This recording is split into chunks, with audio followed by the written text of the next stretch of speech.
You're listening to the Wonderfully Bookish podcast, where we talk about all things bookish and wonderful. You can find the notes for this episode and all of the others at wonderfullybookish.co.uk/podcast.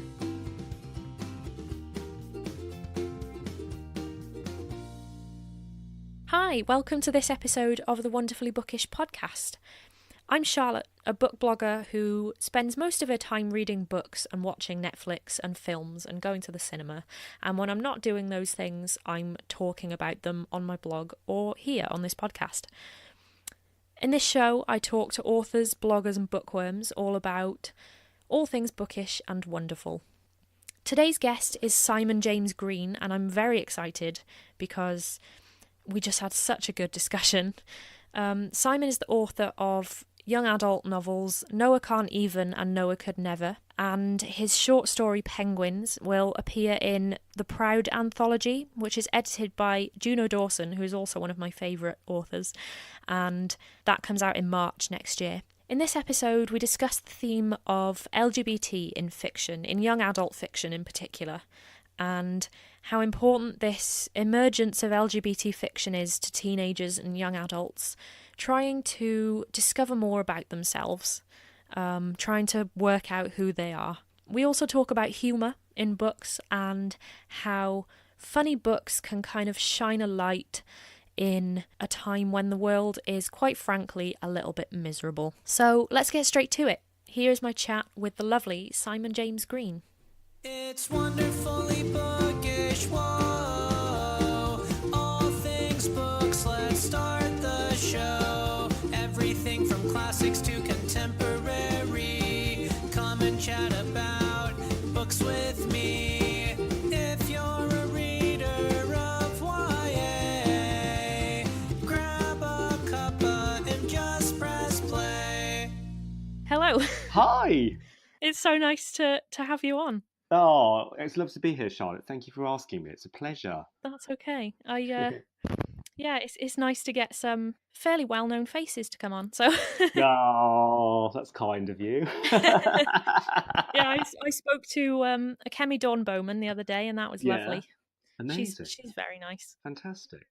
So what it's quite exciting times for your Yeah. for your podcast. So obviously the main thing I wanted to talk to you about is LGBT specifically in young adult, because it's kind of something that is emerging a lot more. Agree, yes. I just kind of wanted to talk about how important that is to kind of teenagers and young adults. Yeah, definitely. You're right. I think there's been a real change in the last sort of couple of years, I would say, which has been really nice to see. And I think it really feels like in the last, definitely the last couple of years or so, things have really taken off with LGBTY in a really kind of big way, which is fantastic. So really exciting times. And I am pleased because there's no doubt that for any young people going through those sorts of things who might be questioning their sexuality or thinking they might be gay or have decided they are queer or whatever, those books are very often a lifeline when you're feeling like there's nobody else in the world who's feeling like you do, and when you're feeling alone, which a lot of young people do, depending on where exactly they're kind of growing up. Definitely. I think seeing those stories and seeing those characters in those books is such a powerful thing for them, and can be such a kind of a guidance. It can be a comfort. It can be all of those things, and I think that's one of the great things about it. Yeah. I mean, on top of that, of course, I think the books also appeal to young people of all persuasions. So straight kids as well. Equally, I think have a lot to gain from reading those books. And from understanding different people's outlooks on life and feelings and that sort of thing. So I do think there's something for everybody within LGBT. So it's great to see that it's really coming into its own recently. Yeah, because what you were saying about like teenagers kind of needing those books as a just kind of a way to make them understand what they're feeling. I was kind of exactly the same in sixth form. So I was probably about 17, and I was in that exact position where I was kind of like, luckily I was quite lucky in the fact that I had a lot of friends who were kind of openly LGBT already. And like my parents are amazing, so that kind of, I can't imagine not having great parents. Yeah. But like you said, there kind of weren't that many books around when I was like 17, No, and I read a lot, but I never really read anything that I could see myself in, or I could see that kind of.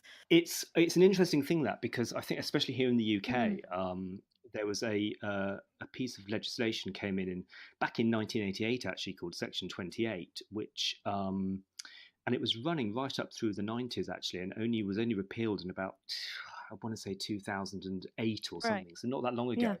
But the effect of that was to, I'm paraphrasing it, but was to sort of stop the promotion of homosexuality in schools. Right. Yeah. and and I think one of the outcomes of that was definitely about kind of what books you would perhaps be able to stock in the school Hmm. library, for example, and what would be acceptable under that legislation. Because if teachers or librarians fell foul of it, they could potentially lose their Yeah. jobs. So it's quite a serious thing, and I think it takes, even though that was repealed, some years ago now, it takes time for that sort of thing, that sort of legacy, to kind of die Yeah. out, I think, and for things to catch up. So, I think for a long time in the UK, writing LGBTYA was sort of, it was really hard to do. You couldn't really do it because if you can't get your books into schools, into the hands of the young people they're Yeah. written for, then just on a business level, you can't really sell many Hmm. books. That's a Yeah. really big problem. So, those, I think those books weren't really being written particularly. I mean, there were some around, but nothing like we have now. And so it takes a while for the wheels of that to slowly move. And, 10 or so years after Section 28 was finally repealed, we're finally seeing more of it. But it takes a little while for those books to filter through, and for those writers to filter through as well, I Yeah, think. definitely. Do you think it's enough yet, though? Or do you think there's still a lot more kind of. I think there's always more. Yeah. I think we're playing catch Hmm. up, see, with LGBTYA. I think there's been so many years where we haven't had it. Just because we've had a couple of years where we've had some big hits and people are talking about it more doesn't really make up Yeah. for that yet. So I would like to see a lot more, and of course I would like to see. I feel like there's a lot of gay boy Yeah. YA books. I feel there's a lot less when it comes to girls. There's less representation when it comes to sort of other Hmm. sexualities and to trans stuff and things like that. So there's definitely areas on the LGBTQ plus spectrum which need a lot more Yeah, books. I was going to mention trans as well. Like trans is definitely a thing Mm, that you never see. indeed. I can't think of any. Can you think of any books that have trans characters? Because I'm blank. Uh, I mean, there is a trans character in in Alice Osman's Oh, book. What yeah. oh, the Yeah. new? What's the title of it? Uh, this is really embarrassing. I can't In think that of it one, either. It's driving me nuts now. I can picture the title. It's orange. There's Yeah. little people on the front of it. Hang on, I'm just Googling it. Please Google it. I've got so many titles swimming around my Yeah. head. It's just ridiculous for different sorts of books.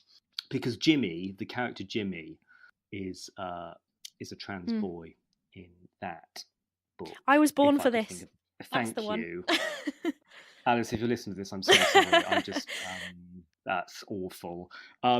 Yes, so trans character in Alice's brilliant book. I was born Hmm. for this, for sure.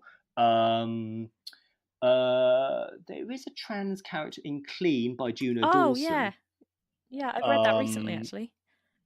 as well. But that's two, and that's clearly not Yeah. enough. So there is, I mean, two that I can think of off the top of my head. There will be more, but there could certainly be plenty Yeah. more of that. So so of course we need more books. I'll tell you what. The other thing we also need is we need more UK Yes. YA LGBT stuff. Look, I love our American friends, and I'm friends with loads of lovely and brilliant and very supportive American Yeah. YA authors. But sometimes I do feel that even in this country, the US stuff tends to get an awful lot more Mm-hmm. attention, I feel, than some of the UK stuff does. Like, I know it might just be down to the size of the country, but I think definitely the size of the country, of course, yeah. bigger country, they're going to have more authors, more and a bigger market. So of course, more Mm-hmm. LGBT books. And I think as well, the other factor that affects it is that the sort of the film and Netflix adaptations tend to come out of the US, so Yeah. they naturally gravitate towards US titles, and that of course creates a lot more noise.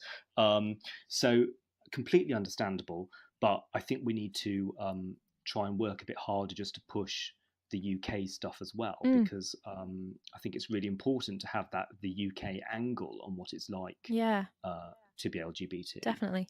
I was thinking earlier about when you see books on Amazon, and like when you search for Kindle books and things on Amazon, and then also when you go on Netflix and you look at the LGBT categories, I feel like most of them tend to be kind of like erotica. There's not that often you see genuine. I don't want to say normal, because that's not the best word to use, but No. that's one thing that kind of bugs me, especially on Netflix. You go on Netflix and like all of the LGBT category is just like really rubbish looking, like erotic films. Yeah. So yeah, I know. I can picture exactly what you mean, and I can on Kindle as well, yeah, because I know what you mean. If you go onto the LGBT category, it will be something slightly dodgy looking about cheerleaders yeah. or something, in the shower, and it will. Yeah. Yeah, I know. So I feel like we need more to kind of override those a little bit too. just balance that out a little bit would probably be Yeah. not a bad thing. I agree. I mean, nothing against the authors who write those things. No, I mean it's fine. Look, there's space for everything. Of course there is, and some people love a bit of erotica. But I agree. Yeah. It's almost like if you search for sort of LGBT stuff on Google, Yeah. that is half your search will come up will be basically soft, or in some cases quite hard porn. Yeah. That just it's that sort of thing, isn't it? It's really difficult, and perhaps not that helpful if you're a young person, just trying to gently navigate your way possibly into this world. You don't necessarily want to be confronted with loads of scary, hardcore sex stuff. No. right in your face as you're just, trying to work out what it is you're feeling. Yeah. So yeah, I agree. That would be a good thing too. Yeah. What are some of your favourites? Some of your favourite LGBT books, young adult or otherwise? So there's been so many really, really great ones recently. I mean, I've speaking of the American stuff, I've recently read Jack of Hearts by Lev Rosen, which is coming out in the UK. It's coming out in the autumn in ebook, and I think in paperback in the new year. But that's a really exciting book, actually. Really quite a gripping plot, but actually very sort of sex positive, actually, and a very useful book in terms of for those kids that missed out perhaps, or didn't get, more likely, any kind of LGBT sex education at school. This book has a lot of really helpful detail actually about that, but wrapped up within a fictional world, which I think is often one of the best ways of conveying that sort of stuff, actually. Yeah, I'll have to look out for that one. So that's great. I really enjoyed it. Of course, I love, as most people know, Running with Lions by Julian Winters, which is a lovely book set around a sort of a football team, and Julian writes with such warmth and such comedy. It's right up my street, really. So yeah, so that was fab. Here with the UK sort of stuff, I've recently loved as Boy Meets Hamster by Birdie Milano, which slightly younger teen read. The main character's 14, but it's a really sweet coming of age novel with a massive kind of heart to it, which I really enjoyed, and also very, very funny. And I'm a big fan of bringing comedy into stuff like that. Yeah. And also I should do shout outs for Out of the Blue by Sophie Cameron, and The Summer of Us by Cecilia Viness as well. I've seen those around a lot recently. Yeah, both fantastic books, by two wonderful authors. So really, really good stuff there. And one to look out for actually next year, which I've got a short story in is Stripes are publishing Proud Book, which has been Yes, compiled I was going to by talk about that Juno actually. Dawson. So yeah, so that's one to look out for as well. I'm very excited for that. Yeah. I picked up one of the little Proud badges at Yelk, Yeah. and I've just been wearing it everywhere. Like I went to see the Miseducation of Cameron Post the other Oh yeah, day in the yeah, yeah, cinema, yeah. and I wore my Proud badge to that, and the person in the Oh cinema just looks at it like, "Oh, I love your badge." yeah. Um, It's I think it's a really important book, this, because actually talking about the sort of the lack of stuff, well, not lack of stuff, but the less stuff coming out of the UK. mhm. Most of the authors in this are sort of UK based, Yeah, and I think that's really important to to push that side of things more, and so it's a really exciting mix of short stories and poetry, and they're all illustrated as well, which is another sort of fantastic angle for this book. yeah, Um, I think it'll be a really positive thing, a really celebratory thing, and I'm really proud to have yeah, a story in Proud Book. yeah. Um, And I love it, Juno Dawson too, so that's exciting. oh no, Juno is fabulous, and she's Yeah, been a wonderful cheerleader and support to mm, me, which I'm incredibly grateful for. But yeah, she's uh, incredible to do the amount that she does. yeah. I know. I have to It's say, mad. She's her one of those people that I just don't understand where she gets the time in the day to do everything that she does. the time and the energy. I mean, Yeah, I know. Oh, I get tired after writing a few hundred words. I have to sit down and a cup of tea. yeah. But Juno will be out on Instagram doing her thing, Writing her like modelling for stuff, 400th book.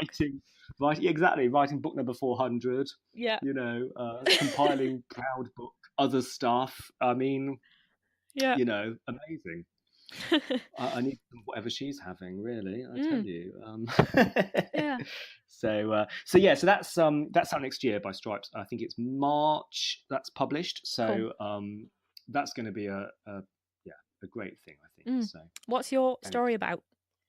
my story is called Penguins, Hmm. and it's about a boy called Cameron whose coming out moment is somewhat overshadowed by two gay penguins at the local zoo. Nice. So Yes. so that's what that's about, and he's sort of all geared up to kind of come out to his parents and his friends, and then these two penguins at the local zoo are sort of it comes out that they're gay, and there's a kind of a media storm all about it, and everyone's talking about it, and it makes Cameron kind of question Yeah. what he wants to do, and if coming out's the best thing. Nice. I'm so excited to read it. Yeah, it'll be fun. Mm. So and it was nice actually to write something that wasn't Noah. Actually, that was a Yeah. really nice thing to do, actually, because he's obviously been in my head for quite Yeah. a few years now. So it was nice to to leave Noah in his bedroom for a bit and write write someone else. Yeah. Well, nice segue into Noah, actually. Very good. Do you I was because I read it quite recently. I read it just before Yalk, Oh yeah. and I just love it. It's one of those books where it's so light-hearted. You just don't have to kind of Yeah. I've read so many heavy books recently, so it's Yes. been so nice just to read something that's so light-hearted. Yeah. That was the big thing I wanted to do with Yeah. Noah. It was always about the comedy and the lightheartedness, because exactly like that, Charlotte, I felt the same way when I started writing it, and I just felt there was a lot of heavier stuff, particularly LGBT stuff, and there is a place for that, of course there is, and those stories absolutely should be told and must be told. There is space for everything, but there was, in my opinion, a definite lack of funny stuff, of stuff that was a little bit fluffier, of stuff that was just a little more, light-hearted, a bit more frivolous, not to be taken quite so seriously. And I think that gay kids deserve those stories too. They deserve to laugh and laugh at themselves and their world and how ridiculous it can be sometimes. And that's what I wanted to do, rather than that classic trope of all the gays have to end up dead by the end of the book. You know? Yeah. We laugh, but Yeah. it does happen a surprising Yeah. amount. So I'm glad you think that, because that's exactly what I set out to achieve. Yeah. With, And I like as well how it's kind of, he likes this girl at the beginning and he's kind of Yeah. obsessed with this girl. It's a nice kind of, it's a different way of kind of seeing things, because I'm so used to, like, a lot of LGBT books go straight into the fact that they already know that they're gay, and I know they do, yeah, and don't they? it's quite nice to see the whole kind of arc of Yeah, someone who, it's working it out. yeah, You know, I think the working it out is, you know, I think that's a big part of the whole sort of coming yeah, out definitely, thing. I mean, you know, and I think, I mean, it's different for different people, and it takes a different amount of time, of course, but yeah, I really wanted to sort of show Noah struggling mm, with that, and his gradual sort of, you know, his sort of toing and froing between what he was feeling and what he thought he was feeling, and working out what it was he wanted, and yeah, who he was. You know, that was absolutely in my head when I was doing that, and that sort of level of uncertainty and everything he was mm, going through, and how he messes it up as a result, really, in lots yeah, of ways, along the way, you know. And the first book was very much about yeah, that. definitely. And how important do you think it is to have more kind of humorous young adult books at the moment? Because I know the whole world is a bit miserable at the moment. um, there's Yeah, just there's so much rubbish going on all over the place, and it's so there nice is. just to read something that's funny, and you can just kind of forget that there's so much Yeah. crap going on. Well, that's exactly what I mean, I love to laugh personally. Yeah, I love watching. I love funny TV shows like Arrested Development and Modern Family yeah, and those sorts of things. I love funny movies, and I think you're right. The world is a horrible place lots of the time, and it's also very stressful. And mm-hmm. I think it's really important to be able to kick back and relax. And I think there's a lot with TV as well at the minute. You know, I don't necessarily, when I've had a really stressful day, want to pick up a book or watch a TV show which is full of death and murder and Yeah, tension and stress all the way through, and uh-huh, child abductions, and someone's killed that person, and you're on the edge of your seat waiting for someone to shoot yeah. someone. And I just think, oh God, you know, actually, to be honest, that's sometimes why. Loath them to admit it, I will just kind of say, do you know what? I just want to watch MasterChef, Yes. or I'll watch a nice episode of Bake Off, or even, you know, Big Brother, because I actually don't want I know I won't Mhm. sleep if I watch or read something like that, because it's almost like it's too much for me at the minute. And I think that's where comedy, I think, steps in and can help people with that, because it's relaxing and it's entertaining comedy, and Mhm. I think that's really important. I think with books especially at the moment, and I think when so many people are talking about, you know, oh, how do we get teenagers to read more, and that sort of thing, that classic thing that everyone always Yeah. comes out with. And I think, well, you know, one way you can do that is by making sure they have access to genuinely entertaining books that is the equivalent to them of watching Yeah. Netflix. That's the same level of enjoyment they're getting from reading a Mhm. book as it is watching Riverdale or Yeah. something like that. And I think, you know, I think there is something in that. Now, again, for fear of being, you know, leapt upon on Mhm. Twitter, that's not to say that other more serious Oh, books don't yeah, have a yeah. place, because they absolutely do. Of Mhm. course they do. But there aren't enough funny books, no, particularly in YA. I think there's quite a lot of really good funny middle grade, Yeah. fantastic. But it seems to be when we get to the YA sphere, particularly as you get into the kind of the older YA, a lot of it seems to drop off, and there's much less of it around. And I think it's such a shame, because I think if anybody needs to laugh, it's people in their mid to late Yeah. teens, quite frankly. Because I remember being that age, it's bloody miserable Yeah. most of the time. GCSEs, A levels, you know, Puberty. people are getting puberty, people are getting boyfriends and girlfriends, but you're not. Oh no, it's, you Yeah. know, it's all that sort of stuff, and it's Uh-huh. horrible. And I think laughter is so often the best way of dealing with all of these issues, and it's great. But I think, it really frustrates me because a lot of people dismiss funny books as just being lightweight and fluffy and not really, not really Yeah. valuable in any way.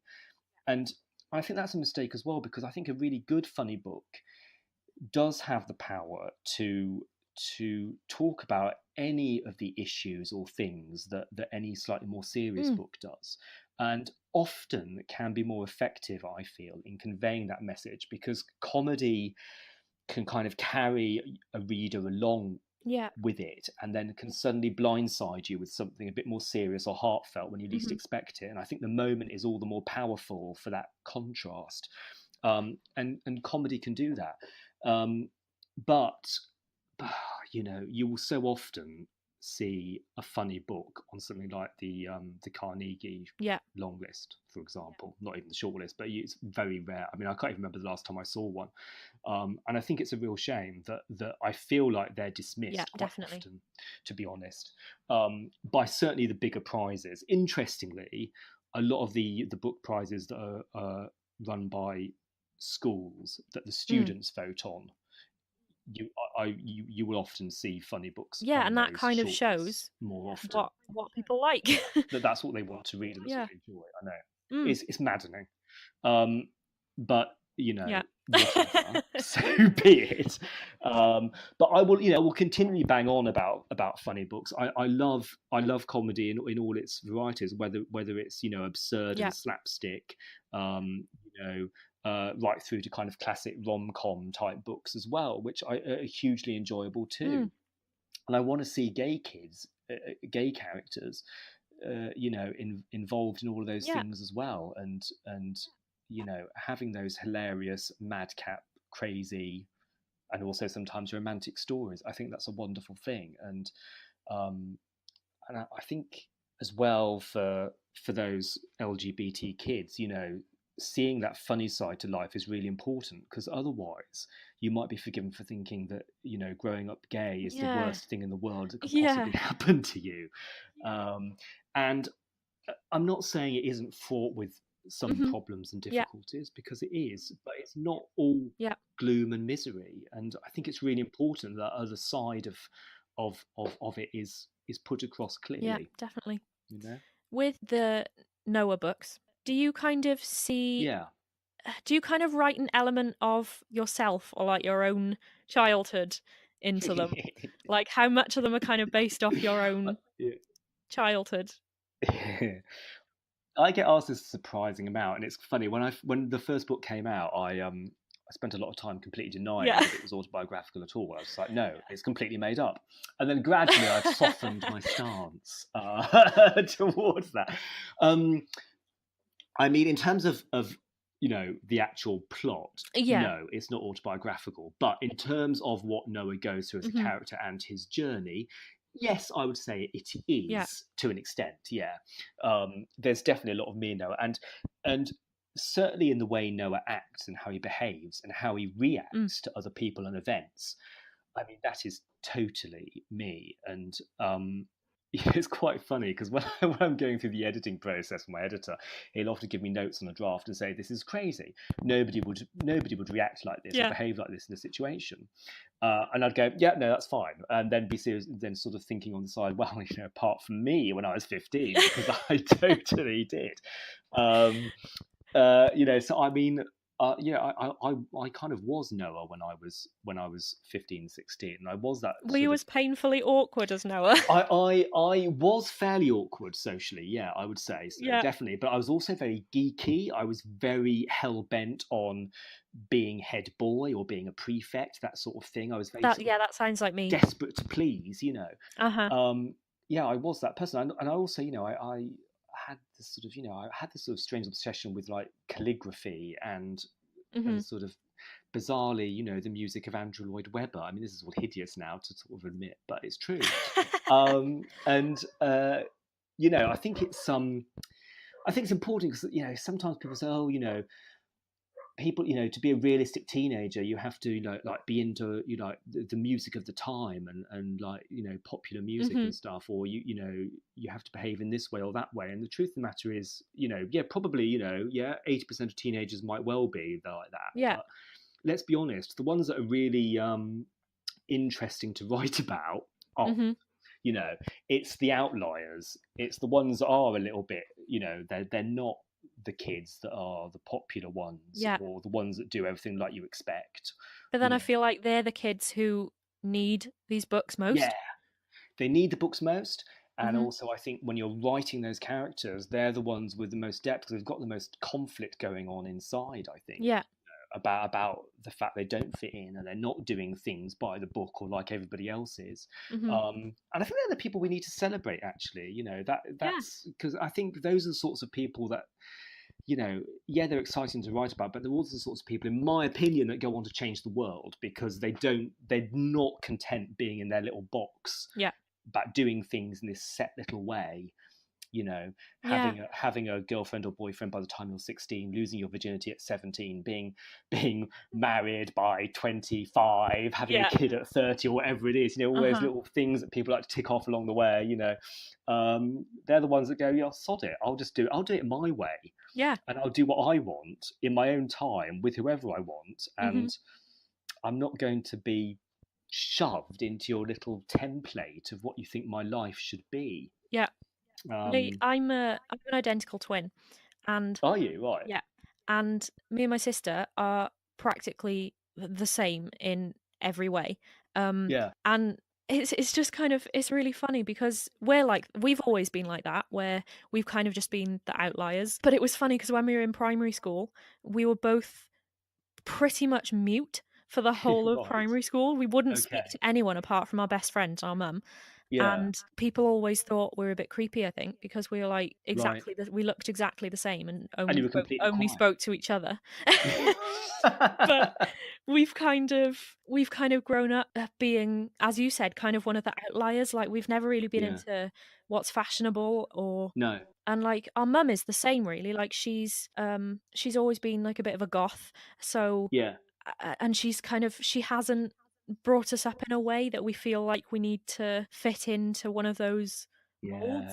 So for me, I really like reading those kind of books and seeing those films and TV shows and things where the characters are a bit kind of weird, and they're not not kind of like your generic character. No, but I think that's the important thing. I mean, I think I know I'm the same. I mean, I'm not interested in reading or watching a TV show about someone whose life is as completely regular. I mean, you know what, you want something. I mean, even if they start regular, you want something in there that then throws it all upside down, makes them reassess who they are and what they're doing. I think that's a really important thing. So I mean, every time those are the sorts of people that I want to write about, and certainly with Noah, that was absolutely what I was going for with it. That he is that that slightly weird 5% of the kids at school who just they're, like you say, he's not into fashion, he's not into pop music or anything else. He's completely at sea with anything like that. Doesn't get it, and nor to an extent does he want to, I don't think, either. And that's part of his journey as well, of course, in the books.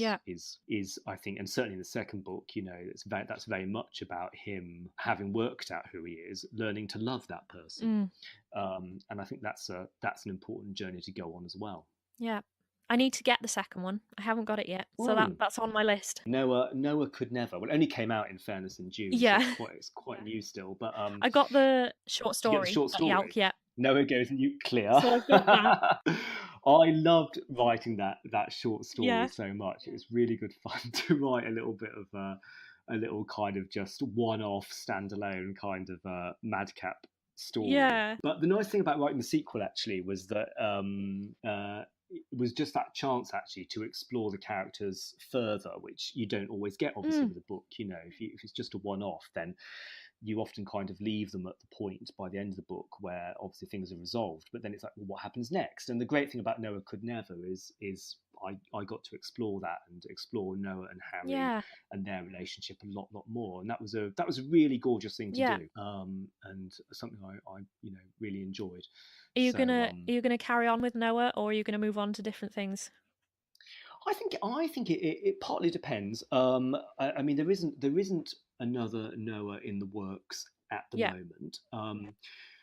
The books were optioned for television Oh, last okay. year, and I've been working with the production company Urban Myth Films on kind of working out what a TV show might Yeah. look like, and we're currently in a very sort of long process of pitching that to Cool. broadcasters like Channel 4 and Netflix and Yeah. so on. And that all takes frustratingly Yeah. long amount of time. And I think if that did come off, which it may or it may not, you just don't know. I think there's certainly a high possibility we might do a third Noah book, Yeah. certainly.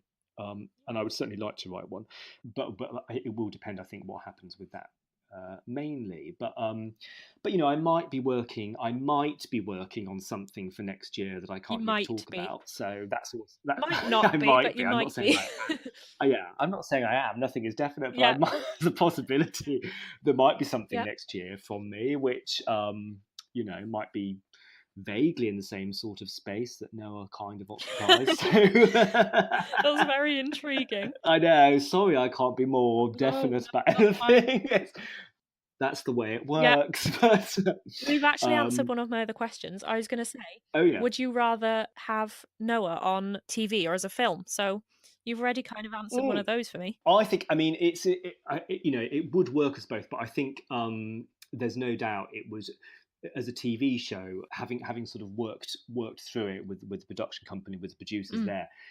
It's the nice thing about having it on TV would be the ability to expand so many of the characters and the Noah universe that's already there. And I think that would be the exciting thing about it, so that we can see a lot more of part of the adult characters, but also the teenage characters. Yeah, that's as well. one thing I love about TV compared to films is how much you can explore compared to kind of like in a film you've got 2 hours.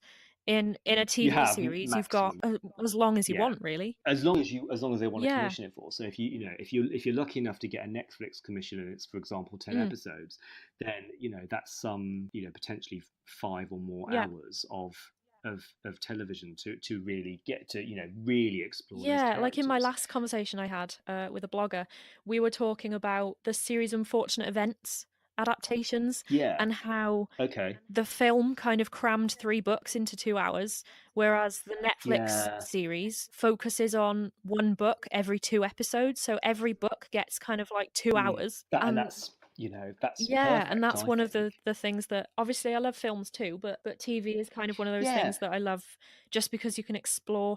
I'm such a character person, like I love character driven things, and I love kind of reading character backstories and things, so being able to see the characters kind of expanded a lot more in a TV series is something I really like. I agree. I mean, that's the really brilliant thing about TV, and I think that's a lot of the reason why I think TV's become so resurgent and so popular recently. Is so many of those shows do exactly that. They really hone in on those characters, and I think novels are perfect for that reason, for adaptation to television, because the character world is often so rich and varied that it's the perfect medium to translate it into.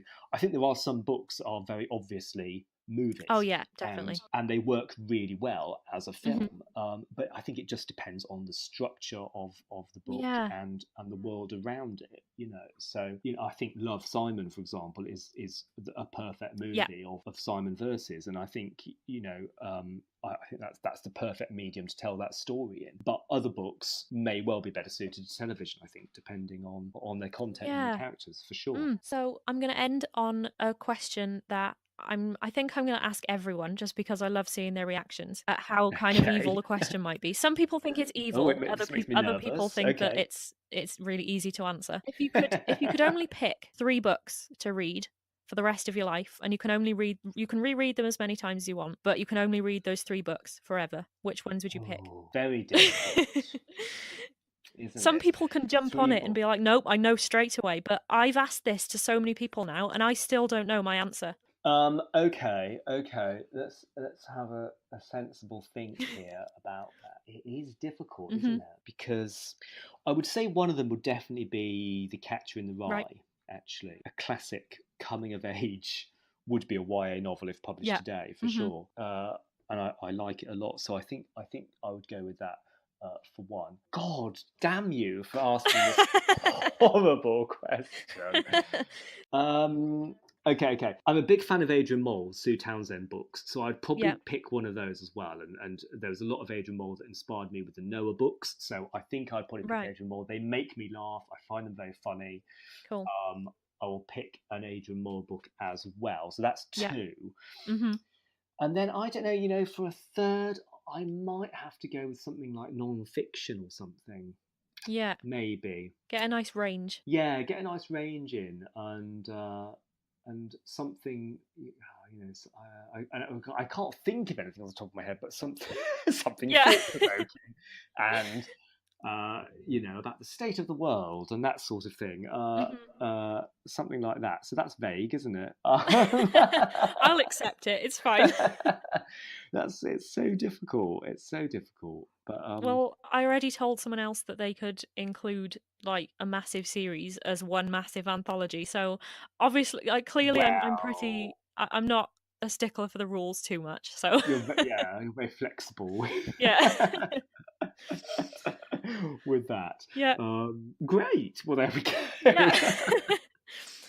Well, it's been really nice. I can't believe how fast the time's gone.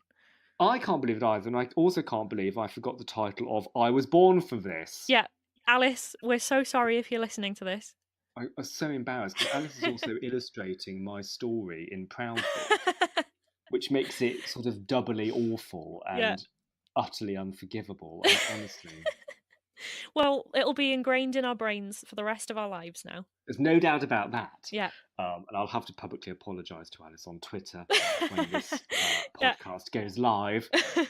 So that's embarrassing as well. It's all hugely embarrassing. Yeah, well... But anyway. It's been really nice to talk to you. Oh, it's been a pleasure. So nice to speak to you as well. Thank you. That's okay. Thanks for coming on. No worries. Thank you so much for listening to this episode of the podcast. I really hope you enjoyed it. You can find all of the information from this episode, including all of the things that we talked about and a little bit about today's guest, in the show notes, and they'll be at wonderfullybookish.co.uk/podcast. You can also follow me on Twitter, Facebook and Instagram, and the links for those will also be in the show notes. And finally, if you want to chat or you've just got a burning question you want to ask about this episode or any of the others, you can pop me an email at podcast@wonderfullybookish.co.uk. See you next time.